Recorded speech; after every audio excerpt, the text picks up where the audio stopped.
Good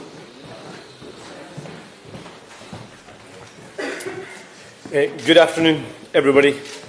I have, as you can imagine, done a lot of thinking over the last few days, and I am clear that I have to do what's right for my country, Scotland. This isn't easy, and it's not without pain, as I have a genuine friendship with Keir Starmer.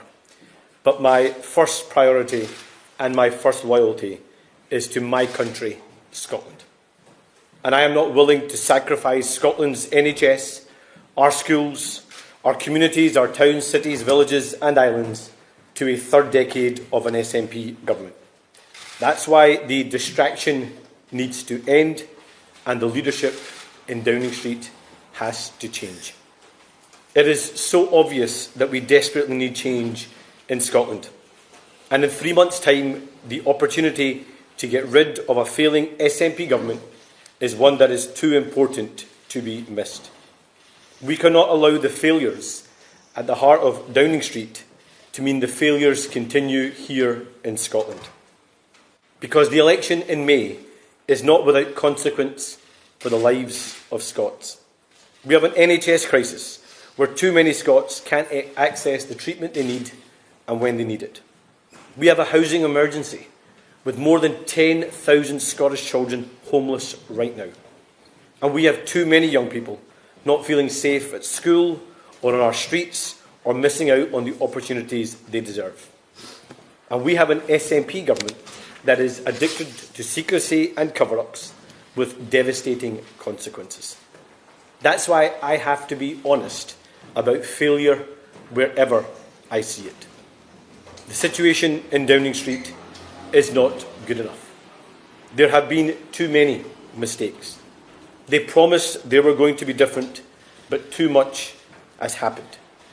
Have there been good things? Of course there have, many of them, but no one knows them and no one can hear them because they're being drowned out. That's why it cannot continue. I am proud to have played my part in removing a Tory government that was doing so much damage to Scotland. And having a Labour government matters. I am proud of my Scottish Labour MPs who did the hard work, persuaded our fellow Scots, ran a historic and successful campaign, and who have spent every day since fighting for Scotland's interests. I'm proud of these Scottish Labour ministers serving at every level of government, delivering for Scotland. I want them to stay in government, because I said right at the start that my first priority and my first loyalty is to my country, Scotland. That's why they must continue to defend and protect Scotland's interests. Keir Starmer is a decent man, and it is no secret that I have always got on well with him, and he has dedicated his life to public service. I have also dedicated myself to public service, and I need to decide what I'm willing to accept and what I'm willing to tolerate. The people of this great country, Scotland, are crying out for competent government, for transparency, for honesty, and for delivery. They want to see politics that is open and accountable.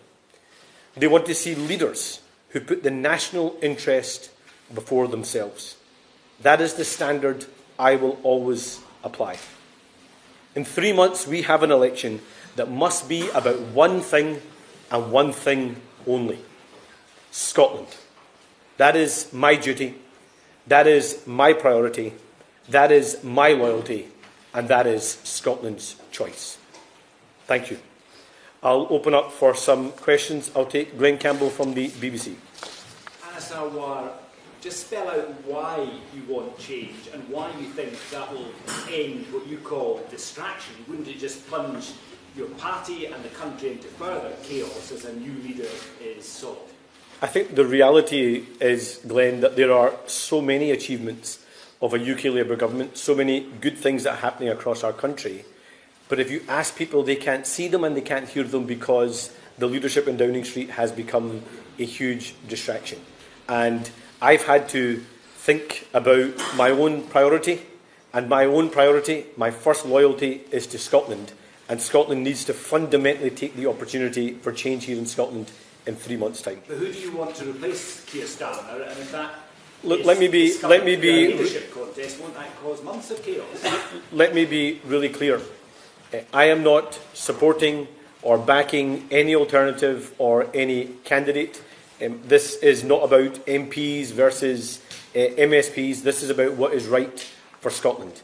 And it is for the UK Cabinet, it is for Downing Street, it is for the UK Labour Party to decide any process, any timeline and what comes next.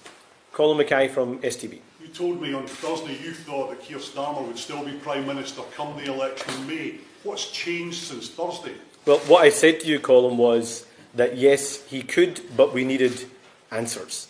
And I think, to be honest, the answers and the issues are much broader now. There have been too many incidences where the wrong judgment calls have been made. There have been too many mistakes, and that is distracting from the vital work of government, and it's also distracting from the big choice that people in Scotland have to make in 3 months' time, and that's why I think it needs to change in Downing Street. Have you told the Prime Minister about this statement before making it? Yes, I spoke to the Prime Minister earlier today, and I think it's safe to say that he and I disagreed. Conor Gillies from Sky. Anna Sarwar, one of your own Scottish Labour MPs is reacting to what you're saying here, calling it idiotic, immature, incoherent and self-defeating. It's playing right into your opponent's hands, according to that senior figure. Have you done this to blame the Prime Minister if you failed to become First Minister in May? And second of all, if you don't mind, last year you called Peter Mandelson an old friend when it was public knowledge that he had links with Jeffrey Epstein. How do we take you seriously in cleaning up politics when one of your own Scottish Labour MSPs is best friends with a convicted paedophile? Well, let me first say that the approach of briefings I have always called out. And that's why I'm not taking the approach of briefing, I'm not taking the approach of talking to journalists in private. I'm being upfront and honest about my view and my first priority and my first loyalty being to Scotland, and that's why I'm doing what I believe is best for Scotland. And let me also be clear that Peter Mandelson is not someone or something I want to be associated with. I met him in his capacity as the ambassador ambassador to the US because that was the right thing to do in Scotland's interest. But should he have been appointed the ambassador? No. Should he be a member of the Labour Party? No. Should he have a seat in the House of Lords? He shouldn't, and it's right now that he is investigated by the police. Peter Smith from ITV. Who else did you speak to about delivering this speech today? Who knew that this was coming? Look, I've obviously spoken to those in my own team. I have had many conversations with many figures across the UK Labour family, both in government and out. And I've been really honest with them about my view, the situation we're in, how I believe this is intolerable, and that I am going to do what I think is right for my country, Scotland. I could have chose to stay quiet, to keep the head below the parapet, and just carry on as if everything was fine for the next 3 months. But my first loyalty and my first priority is to Scotland. And Scotland so desperately needs a different kind of government in Scotland. I mean, you think about some of the things I've been speaking about in the last few weeks. We have had the most intolerable cover-up at the Queen Elizabeth University Hospital, where lives were lost, families were lied to, staff were gaslit.